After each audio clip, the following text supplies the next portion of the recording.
Good morning. I'm in my robe, got my coffee, because this is a coffee conversation.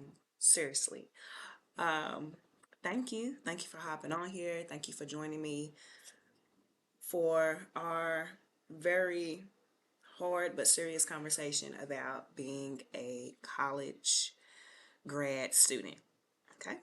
So, here it is. Cheers to 2025, because it is now December 31st. New Year's is in front of us. And I just want to say 2025 was crazy work, let me tell you, especially towards the end when I was getting close to finishing my degree and all of this stuff. Life just started to happen. I mean, life's been happening, but really happened towards the end of the year. So, first, I want to thank God for putting me in a position to, or even not even a position, but a mindset to really take in everything that I've been through and how I've overcame it and how his hand in it played a huge part in me not losing my mind. Okay. Um, but I really want to hop on here and share a few tips to those who are thinking about going to grad school, or are currently in grad school, and are in a marriage or very serious relationship, who also has kids and full-time employee, because I'm all three. Okay. And I'm a business owner. Four, right? So a lot of people has asked me, how did I keep it all together? How do I do it? What is the secret to being able to stay on top of everything and still keep your sanity? So I'm going to share just a few tips on what I did. So first of all, I built relationships. I built relationships with people in my chosen career field. Partnerships, friendships, all the things that is needed to have a sustainable community from those that are in the mix. Are you all conjoined and doing something together? And what I mean by that, for example, is I have a good friend that I've known for years that is in post-secondary education, that has taught, has been to the taught in colleges, taught in taught in high schools, all the things. Um, and I am happy because they were able to help me build those connections and collaborations through high school to give me the experience, give me the um, information that I needed to get to where I needed to be. So building those connections, building those relationships are so vital and important, not only before you go to school, but while you're in school and even after. Those are going to be the people that provide you with information that you may need, um, opportunities that you can take part of once you graduate. So just having that. So what I mean is connect with your classmates because they're on the same road as you. Connect with your professors because they're already in that position, are higher, and have the knowledge and the experience to help you in the connection.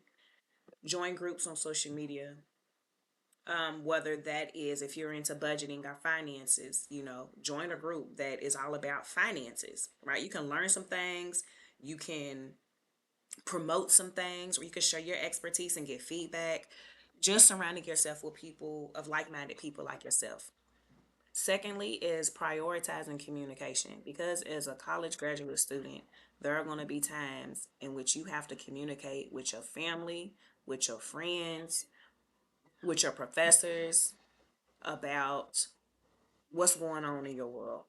So, for example, when I was in grad school, there were so many things happening in my family life that impacted my ability to stay focused in school. What did I do? I communicated with my professors. Not only did they give me encouragement, but they also opened the door to opportunities to give me to say, hey, I know you're going through something. I'm going to give you an extra couple of days to get this assignment done. Okay. Or if you want to talk through some things, whether you're having challenges with schoolwork or if it's personal, here's my office hours. Schedule an appointment. You have to communicate with people because if you don't, they don't know what's going on in your world. So communication is key in being successful in whatever you're going for. And practicing self-care. So self-care is something that I've always struggled with from the beginning of time. And being that I'm an empath and I pour into my community, I pour into my kids, my family, I'm pouring into everything, but I forget to pour back into myself. So how am I handling self-care is scheduling and planning and budgeting. I know that's overload, but let me tell you, let me walk you through it. You have to have some sort of schedule. You can't just wake up any day, any time that you, well, not even any day, but any time that you want and say, lay in the bed, I'm going to get up at 1, I'm going to get up at 2. No, it don't work like that. Because as a mommy of 3 and juggling their school schedules, juggling my school schedule and my job and then my man, like that's, no, you have to have a schedule and you need to stick to it. And if nobody else has told you, I'm going to tell you. Or if they have told you, I'm going to reiterate. You need a schedule. You need a planner. You need to communicate with your job. When we talk about communication, your job should know that you're in school. Oh, I don't want to tell them. No, they need to know. Because then they know like what you're dealing with. And they can get a better understanding. I communicated with my job, and guess what they helped me do? Complete my practicum hours.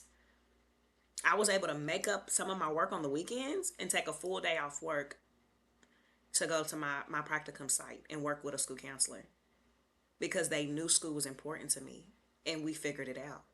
Communication is key. So going back to this schedule, I color code my stuff. I do use my work calendar, but I also use a personal calendar. And I put down my appointments. I schedule my week out, knowing that I have to do 40 hours a week on top of schoolwork. A lot of my schoolwork is done on the weekends or late evenings. It's all about strategically thinking through all these things. What you already have going, what you can put on the back burner, what can wait, or what you can delegate to somebody else. Very important. Um, so self-care. In that plan, I lay out my self-care. I get my hair done once a month. I'm learning to do my own nails and toes, baby. Sometimes you're going to have to become your own person to do these own things while you're going through the struggle. You feel me, right? But I schedule time for myself. But I also schedule time that I know that me and my husband are both available. Usually that's in the later evening once all the kids are, settled. Or I communicate with my mom. She helps me out a little bit. Hey, baby, you need a day to yourself. You and your man. Yeah, mom, give us a night, right? Communication. Um, and as far as budgeting and finances, now budgeting is also something struggle with. But don't be afraid of it. Learn from it. Um, Lay out all your bills. When are they due? When are you getting paid? Because the reason why I say finances, you all may say, what's that got to do with college? It has a lot to do with it. Because when you figure out where you're going to school, you need to sit down, see what that tuition is going to cost you. If you're taking out a loan, how much is the loan? Never take out more than what you need, okay? Because you have to pay it back. And then also, what is my money looking like? What can I eliminate? What can I replace? You know, um, or what can I, lower a little bit? You know what I'm saying? Maybe I don't need the premium. Maybe I just need the basic, right? Stuff like that. So budgeting is going to be very important, especially when buying books, and all those different things. So, if anything that you have not learned from me and from this video, as far as being a full time mom, full time employee, full time student, And just dealing with yourself is full time because I can be a handful. I'm a Leo, okay? So ask my man. But building relationships, okay? Build relationships. Prioritize communication. Practice self care. Ask questions, which is also about communication, but also budgeting. Budget, and scheduling. What I will do for you all is in future videos, I do plan to show you all how to do all of those. Not going into depth, but very much basic, very much resources and just basic information. But it is your due diligence to do the further research, right?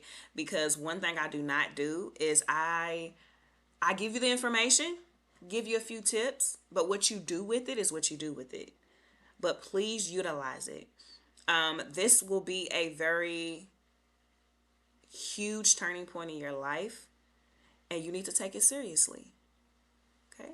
But if you have questions, you know where to find me. Write a comment, drop down a comment. Let me know if this was helpful to you and what will be helpful next time. See ya. Peace.